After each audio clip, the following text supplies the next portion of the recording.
आज हम बात करेंगे कि डॉक्टर सिजेरियन सेक्शंस क्यों कर देते हैं। अमूमन सुनने को मिलता है कि हमारा तो बिल्कुल नॉर्मल चल रहा था, बिल्कुल आखिर पे आके डॉक्टर को जल्दी थी, कोई वजह समझ नहीं आई, हमें तो बताया ही नहीं गया कि हमारा सिजेरियन सेक्शन क्यों हो गया।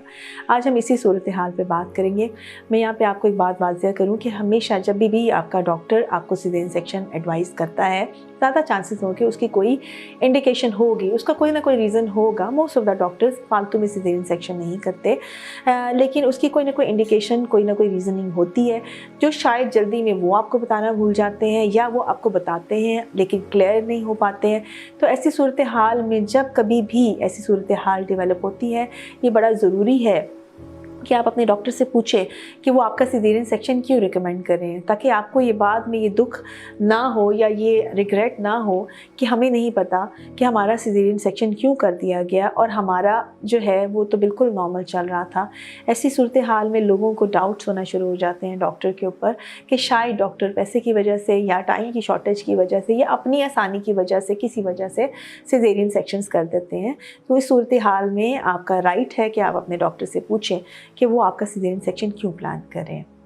अब इसमें 3 तरह की कैटेगरीज होती हैं। एक तो वो पेशेंट होते हैं जब प्रेगनेंसी में एंटर होते हैं, हमें ऑलरेडी ही पता होता है कि इनका सिजेरियन सेक्शन ही होना है, या बिल्कुल स्टार्ट ऑफ द प्रेगनेंसी में ये चीज़ डिसाइड हो जाती है कि ये पेशेंट्स जो हैं वो सिजेरियन सेक्शन में एंड अप करेंगे। अब वो कौन से लोग होते हैं?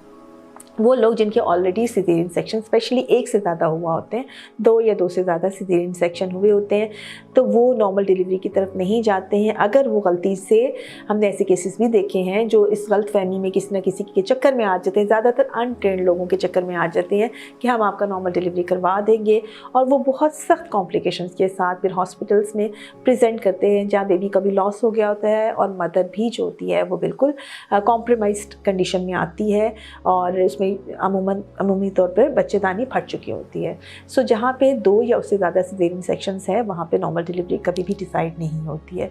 उसके बाद कुछ ऐसी कंडीशन थी जिसे अगर अवल का नीचे होना है, शुरू से आपको पता है कि अवल नीचे है और वो ऊपर मूव नहीं किया है, उस सूरत हाल में IVF प्रेगनेंसी में अमूमन तौर पर ये सिजेरियन सेक्शन की तरफ चले जाते हैं। एक पेशेंट है जिसकी बहुत बुरी हिस्ट्री है कि लेबर पेन्स के दौरान बच्चा की डेथ हुई हुई है, बहुत बुरा लेबर का ट्रायल रहा है, या नॉर्मल डिलीवरी के दौरान बहुत ज़्यादा नुकसान हुआ है जिसे 3rd-4th डिग्री टेयर्स कहते हैं, और उसकी वजह से वो अभी भी तंग है, जिसकी वजह से उसका कंट्रोल नहीं है, या फिर ऐसी सूरत हाल जिसमें बड़ा क्लियर कट पता है आपको कि ये बच्चा जो है वो नॉर्मल डिलीवर नहीं होना, या हाइट समटाइम्स बहुत छोटी है और आपको पता होता है कि ये पेशेंट्स में यूजली बोन्स भी ठीक नहीं होती हैं। सिमिलरली पोलियो के पेशेंट्स जो होते हैं, इस तरह की कुछ ऐसी इंडिकेशंस होती हैं जहाँ पे आपको ऑलरेडी पता है कि ये स्टार्ट ऑफ द प्रेगनेंसी के ये नॉर्मल डिलीवरी की तरफ नहीं जाएंगे। फिर कुछ सूरत हाल ऐसी होती हैं जैसे कि बिल्कुल नॉर्मल प्रेगनेंसी चल रही होती है, कोई प्रॉब्लम नहीं होती, कुछ भी नहीं होता, लेकिन याद रखिएगा ज़्यादातर प्रेगनेंसी की प्रॉब्लम 7th या 8th मंथ में डिटेक्ट होती हैं। तभी आपका डॉक्टर 7th और 8th मंथ में आपकी विजिट्स बढ़ा देता है, आपके अल्ट्रासाउंड्स भी करवा सकते हैं, आपको शुगर और ब्लड प्रेशर मॉनिटरिंग का भी कहा जाता है। ऐसी सूरत हाल में उसका मकसद ये होता है कि ये डिटेक्ट हो जाए कि अगर कोई प्रॉब्लम चल रही है तो वक्त से पता चल जाए। समटाइम्स उन प्रॉब्लम्स की वजह से, समटाइम्स वो प्रॉब्लम डिटेक्ट ना होने की वजह से जो कॉम्प्लिकेशंस डेवलप होती हैं उनकी वजह से बाय द टाइम आप प्रेगनेंसी में 9 मंथ में जाते हैं तो डॉक्टर को अंदाज़ा होना शुरू हो जाता है कि अनकंट्रोल शायद डायबिटीज़ की वजह से बच्चे का साइज़ ग्रो कर गया है, पानी की मिकदार बहुत ज़्यादा बढ़ गई है, बच्चे की पोजीशन ठीक नहीं है, जैसे वो टेढ़ा है या उल्टा है, या बच्चे के ग्रोथ के इश्यूज़ आना शुरू हो गए हैं। ठीक ठाक प्रेगनेंसी जा रही थी,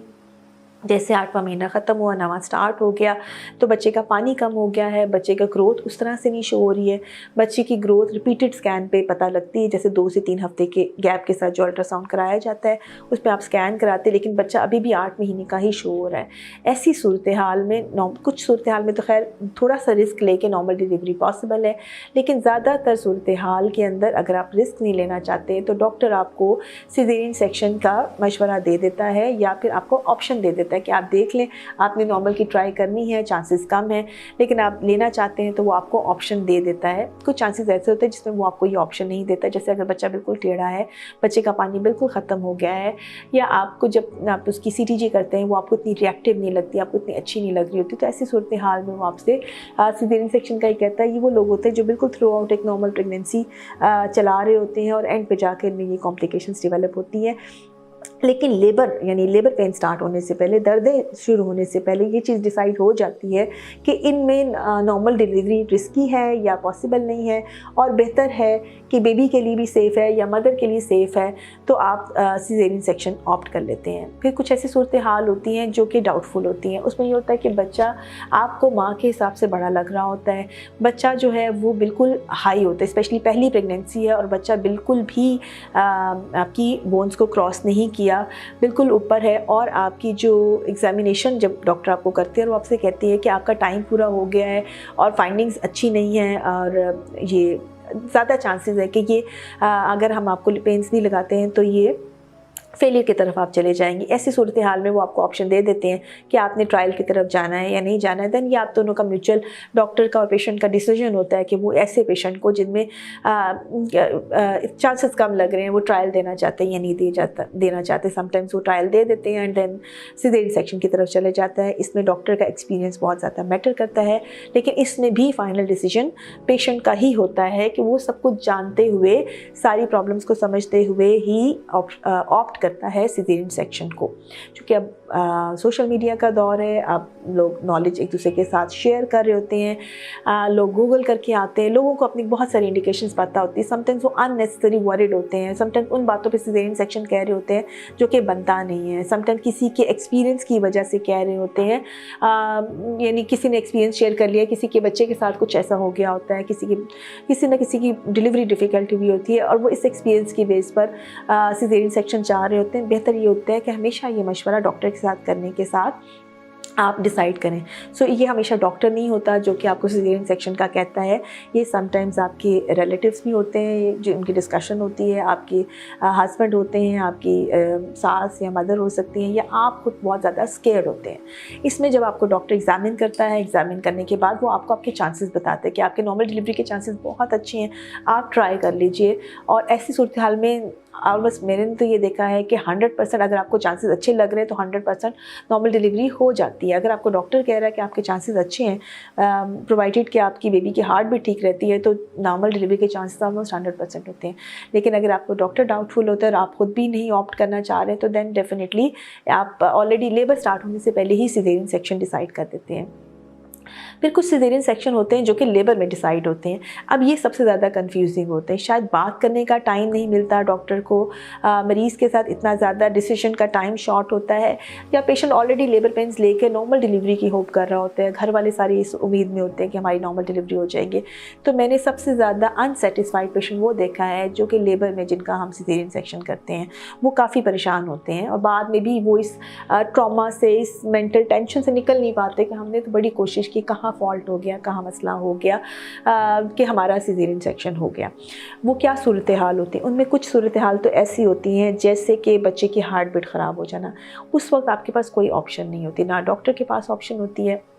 ना मरीज़ के पास ऑप्शन होती है। अगर आपने बच्चे को सेव करना हो तो अमूमन आप सिजेरियन सेक्शन की तरफ चले जाते हैं, वरना बच्चा या तो हैंडीकैप हो जाता है, उसे नुकसान हो जाता है, या उसकी डेथ भी हो सकती है। अब इसमें भी दो सूरत हाल होती है। एक वो होता है कि आप डिलीवरी के बिल्कुल करीब हैं तो डॉक्टर आपको कोशिश करके नॉर्मल डिलीवरी जल्दी करवा लेता है। कोई इसमें वो औजार का इस्तेमाल कर सकता है, जैसे कि वैक्यूम लगा सकते हैं या फोर्सेप, और वो बच्चे को जल्दी डिलीवर करा लेता है। दूसरी सूरत हाल ऐसी होती है कि अभी नॉर्मल डिलीवरी में 3 से 4 घंटे बाकी हैं। ऐसी सूरत हाल में हम वेट नहीं करते और फौरी तौर पर सिजेरियन, चाहे बहुत अच्छा लेबर जा रहा हो, चाहे सब कुछ नॉर्मल की तरफ जा रहा हो, सिजेरियन सेक्शन की तरफ चले जाते हैं।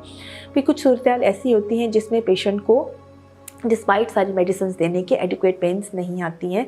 या फिर उसकी प्रोग्रेस नहीं हो रही थी और आपने अच्छा टाइम दे दिया है। इसमें स्ट्रेस आउट नहीं होते, बहुत जल्दी नहीं करते। डॉक्टर को भी चाहिए कि आपको टाइम दे, आपको भी चाहिए कि आप टाइम दें, टाइम की वजह से स्ट्रेस आउट ना हो। लेकिन अगर आपको पेन्स भी अच्छी आ रही हैं और आपकी स्टिल प्रोग्रेस नहीं हो रही है, उस सूरत हाल में फिर सिजेरियन सेक्शन की तरफ, इसको कहते हैं फेलियर टू प्रोग्रेस, कि आपने ट्राई किया, 12 घंटे देख लिया, 14 घंटे देखा, आपकी लेबर पेन्स, डिस्पाइट कि आपको पेन्स भी आ रही हैं लेकिन यूट्रस का मुंह नहीं खुल रहा, उस सूरत हाल में भी सिजेरियन सेक्शन सेफ ऑप्शन होती है। तीसरी सूरत हाल आपकी वो होती है कि पेशेंट जो है वो खुद इतना घबरा जाता है, वो लेबर पेन्स बर्दाश्त नहीं कर रहा होता और वो शोर मचा देता है कि मेरी आप नॉर्मल डिलीवरी मत करें और आप सिजेरियन सेक्शन की तरफ चले जाएँ, या वो डॉक्टर पे इतना ज़्यादा प्रेशर डल जाता है कि वो अल्टीमेटली कहता है कि आप चलो उसको सिजेरियन सेक्शन करके फारिग करें। मैं हमेशा इसको डिस्करेज करती हूँ। मैंने कभी भी लेबर पेन्स की स्ट्रेस की वजह से सिजेरियन सेक्शन को करने को मना किया है हमेशा से। उस वक्त बेहतरीन ऑप्शन ये होती है कि आप पेनलेस डिलीवरी की तरफ चले जाएं। आप अपने डॉक्टर से कहें कि वो या एपिड्यूरल का इंतज़ाम करे या कोई ऐसी मेडिसिन आपको दे दे जिससे पेन की इंटेंसिटी कम हो जाए। उस वक्त सपोर्ट बहुत अहम होती है, आपके रिश्तेदारों की, आपके डॉक्टर की। अगर वो आपको इनकरेज करता है, सपोर्ट करता है, तो यूजली वो टाइम निकल जाता है। बट देन अगेन ये बहुत ज़्यादा डिपेंड करता है कि उस वक्त आपकी फाइंडिंग सूरत हाल क्या है, आप नॉर्मल लेबर की तरफ जा रहे हैं या ऑलरेडी एक मुश्किल प्रोसीजर में है जिसमें हो सकता है कि डॉक्टर आपको अपने हिसाब से मशवरा दे सकता है। इसके अलावा अगर हम बात करें कि सिजेरियन सेक्शन क्यों हो जाता है, किस वजह से होता है, तो उसमें फिर और बहुत सारे फैक्टर्स आ जाते हैं। जैसे कि बेबी की हार्ट बीट तो ठीक है, लेकिन अभी डिलीवरी में बहुत टाइम है, लेकिन जब वाटर बैग उन्होंने रप्चर किया है तो ग्रीन कलर का पानी, जिसको मिकोनियम कहते हैं, तो वो डिस्ट्रेस का साइन हो सकता है बेबी का। सो अगर उसमें डिलीवरी में बहुत ज़्यादा टाइम है तो सिजेरियन सेक्शन ऑप्ट कर देते हैं। एक और भी वजह है कि ऑलरेडी अगर आपका सिजेरियन सेक्शन हुआ हुआ है और डॉक्टर आपको नॉर्मल की ट्राई कर रहे हैं तो वो बहुत सेफ ट्राई कर रहे होते हैं। अगर उसमें बहुत ज़्यादा वक्त लग रहा है और उसमें उनको लग रहा है कि डिफ़िकल्टी आ रही है, बेबी का हेड इंगेज नहीं हो रहा, डिस्पाइट आपको पेन्स भी आ रही है, बहुत ज़्यादा टाइम कंज्यूमिंग है, तो उसमें बाकी केसेस की निस्बत जल्दी सिजेरियन सेक्शन के लिए भी जो है वो तरफ चले जाते हैं। या ब्लीडिंग उनको लगता है आ रही है, उन्हें ये डर होता है कि कहीं स्कार जो है वो पिछला जो सिजेरियन हुआ हुआ है उसका वो रप्चर ना हो जाए, स्कार खुल ना जाए। उस सूरत हाल में भी वो जल्दी सिजेरियन सेक्शन की तरफ चले जाते हैं। इंडिकेशन कोई भी हो, वजह कोई भी हो, जैसे मैंने पहले आपसे कहा था, बड़ी ज़रूरी है कि आप अपने डॉक्टर से पूछें। अभी उस वक्त डिस्कस नहीं किया तो बाद में डिस्कस करें, चीज़ों को क्लियर करें। और आपको अपने सिजेरियन होने की इंडिकेशन बहुत क्लियरली पता होना चाहिए। जहाँ भी आपको डॉक्टर नॉर्मल की चाहे डाउटफुल ही हो, नॉर्मल की ऑफ़र करे, नॉर्मल डिलीवरी की, हमेशा उसको ऑप्ट करें, अपने डॉक्टर को ट्रस्ट करें। ये बहुत ज़रूरी है कि अगर आपने 9 महीने एक डॉक्टर को दिखाया है या आप किसी के पास ओपिनियन के लिए चले गए हैं और वो आपको अपना ऑनेस्ट ओपिनियन दे रहा है अपनी नॉलेज और अपने एक्सपीरियंस के हिसाब से, हो सकता है वो गलत भी हो, लेकिन अपनी नॉलेज और अपने एक्सपीरियंस के हिसाब से अगर वो आपको अपना ऑनेस्ट ओपिनियन दे रहा है तो जो डॉक्टर पे यकीन कीजिए, उसकी बात को मानिए। टाइमली सिजेरियन सेक्शन मदर और बेबी दोनों के लिए लाइफ सेविंग हो सकता है। अपना बहुत सारा ख्याल रखिएगा। इस बारे में आपको मज़ीद मालूमात चाहिए हो तो हमारे इस नंबर से हमसे रब्ता कर सकते हैं। शुक्रिया।